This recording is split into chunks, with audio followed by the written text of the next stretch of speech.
46வது சர்க்கம். 5 சேனைத் தலைவர்கள் வதம்.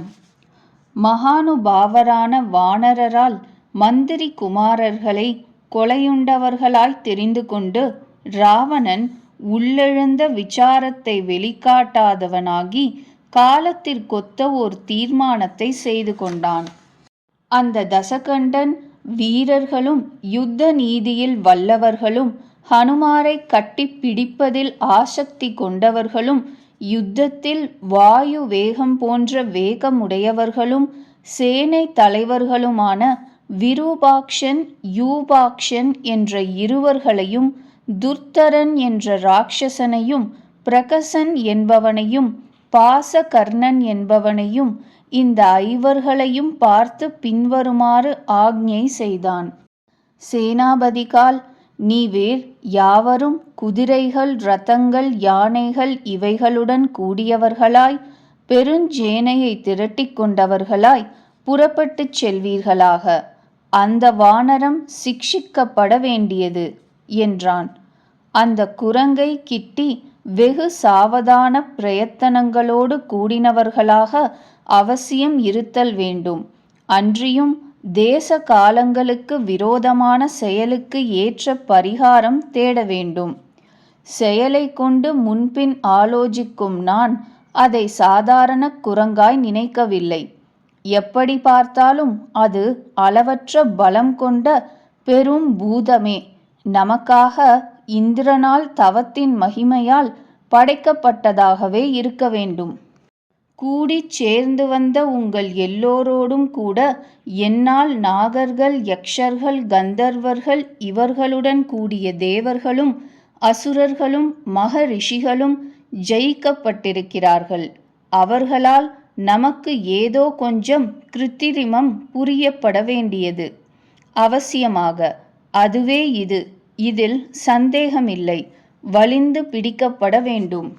சலியாத பராக்கிரமம் படைத்த வானரம் உங்களால் அலட்சியம் செய்யத்தக்கதல்ல. ஏனெனில் முன்பு என்னால் பராக்கிரம பெருமை பெற்ற வானரர்கள் வேறு எவர்களோ அந்த சுக்ரீவனோடு கூடிய வாலியும் மகாபலமுடைய ஜாம்பவந்தரும் நீலன் என்கின்ற சேனாபதியும் த்விதன் முதலியவரும் காணப்பட்டார்கள். அவர்களுக்கு இப்படிப்பட்ட பயங்கரமான கதி கிடையாது. தேஜஸும் கிடையாது, பராக்கிரமமும் கிடையாது, புத்தியும் கிடையாது, பலமும் உற்சாகமும் கிடையாது, இஷ்டமானபடி உருவமெடுக்கும் வன்மையும் கிடையாது. இதை குரங்கின் வடிவை எடுத்த ஒரு மகத்தான பூதம் என்று அறிய வேண்டும். மகத்தான பிரயத்தனத்தை கைப்பற்றி இதற்கு கொட்ட மடக்குதல் செய்தே தீர வேண்டும். இந்திரன் உள்பட தேவர்கள் அசுரர்கள் மனிதர்கள் இவர்கள் உள்பட 3 உலகத்தார்களும் போர்க்களத்தில் உங்களுக்கு முன்னே நிற்க திறமையற்றவர்கள். இது சத்தியம்.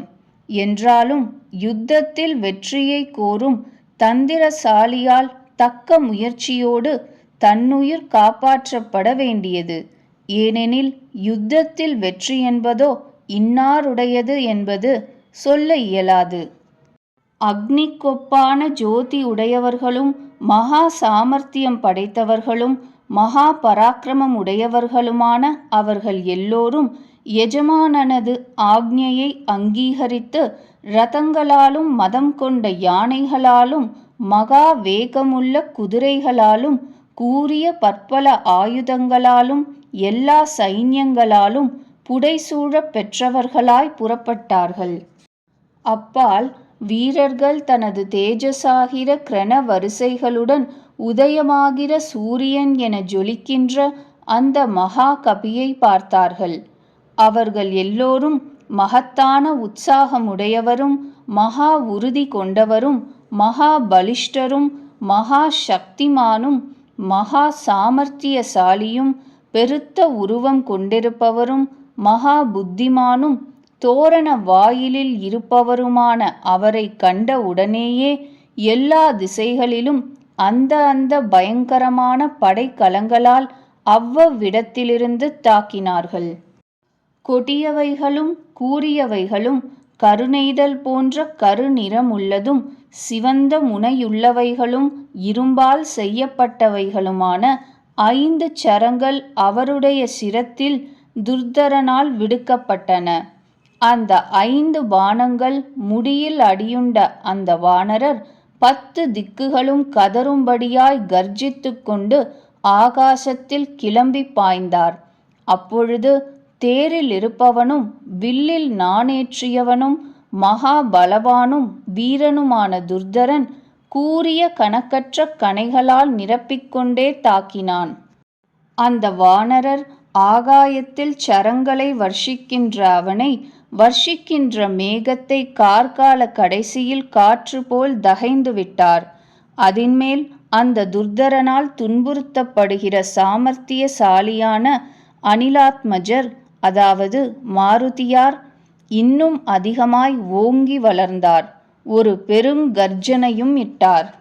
மகா சாமர்த்தியம் கொண்ட அந்த வானரர் வெகு தூரம் உயர எழும்பி துர்தரனுடைய தேரின் மீது மலையில் இடியென விசையாக குதித்தார். உடனே அந்த துர்தரன் நசுங்கிச் செத்துப்போன 8 குதிரைகள் உள்ளதும் முறிபட்ட அச்சும் ஏர்காலுகளும் உள்ள ரதத்தை விட்டுவிட்டு புவியில் உயிரிழந்து சாய்ந்து விட்டான். அவனை தரையில் மாண்டு கிடப்பவனாய் கண்டு பகைவர்களை அழிக்க வல்லவர்களும் அசைக்கவறிய விரூபாக்ஷன் யூபாக்ஷன் என்ற இருவர்களும் ரோஷம் தலைக்கேறியவர்களாய் வெளிக்கிளம்பினார்கள். விசையாக கிளம்பி அவர்களால் சம்மட்டிகளால் மார்பில் நிர்மலமான வானத்தில் இருந்த அந்த மகாபாகுவான வானரர் புடைக்கப்பட்டார். மகாபலவானும் கருடனையொத்த பராக்கிரமம் படைத்தவருமான அவர் ஆத்திரம் கொண்ட அவ்விருவர்களுடைய ஊக்கத்தை ஒடுக்கி திரும்பவும் தரையில் வந்து இறங்கினார். அந்த வாயு குமாரரான வானரர் ஆச்சா மரமொன்றைக் கண்டு அதை பிடுங்கி அந்த 2 ராட்சச வீரர்களையும் அடித்து கொன்றார். அதின்மேல் பிரகசன் என்பவன் பலசாலியான வானரரால் அந்த 3 பேர்களையும் கொல்லப்பட்டவர்களாக பார்த்து மிக ரோஷம் கொண்டவனாய் வானரரை மிக்க வலுவாய் மேல் விழுந்து தாக்கினான். வீரியவானான பாசகர்ணன் என்பவன் ஒரு மூலையிலிருந்து சூலம் ஒன்றை கையிற்கொண்டு சலியாத புகழ்பெற்ற வானரோத்தமரின் மீது மிக்க சினம் கொண்டான். வானர சிரேஷ்டரை பிரகசன் என்பவனும் கூரிய முனையுள்ள பட்டிசம் என்கின்ற ஆயுதத்தால் குத்தினான். பாசகர்ணன் என்ற ராட்சசன் சூலத்தால் குத்தினான். அந்த வானரர் அவ்விருவர்களால் காயப்படுத்தப்பட்ட அவயவங்களோடு குருதியாலே பூசப்பட்ட உடம்பின் ரோமங்களுடையவராய் கோபம் கொண்டவராய் பால சூரியனை ஒத்த ஒளியுடையவராய் விளங்கினார். வானரோத்தமரும் வீரருமான ஹனுமார் ஒரு மலையின் மிருகங்களும் மலை பாம்புகளும் மரங்களும் அடர்ந்த கொடி முடியை பிடுங்கி அரக்கர் இருவர் மீதும் மோதி சாக அடித்தார். வானரர் அந்த 5 சேனாபதிகள் மாய்வுறவே அதின்மேல் அந்த மிகுந்திருந்த சேனை முழுவதையும் மாய்த்தார். அந்த வானரர் இந்திரன் அசுரர்களை எவ்வண்ணமோ அவ்வண்ணமே குதிரைகளை குதிரைகளாலும் கஜங்களை கஜங்களாலும் படர்களை படர்களாலும் இரதங்களை இரதங்களாலும் மோதி மடித்துவிட்டார். கொலையுண்டு கீழே விழுந்த கஜங்களாலும் குதிரைகளாலும் ருசு முறிந்த விழுந்த பெரிய தேர்களாலும் மாண்டு போன அரக்கர்களாலும் தரையெங்கும் இடைவெளியில்லாதபடி நிறைந்திருந்தது. அதன் பின்னர் வானர வீரர் அந்த சேனாபதிகளான வீரர்களை சைன்யங்களோடும் வாகனங்களோடும் யுத்தத்திலே அழித்து அந்த ஆச்சார வாசலுக்கே திரும்பி போய் சேர்ந்து பிரஜைகளை அழிப்பதில் யமதேவன் போல அடுத்த தக்க சமயத்தை எதிர்பார்த்து காத்திருந்தார். 46வது சர்க்கம் முற்றிற்று.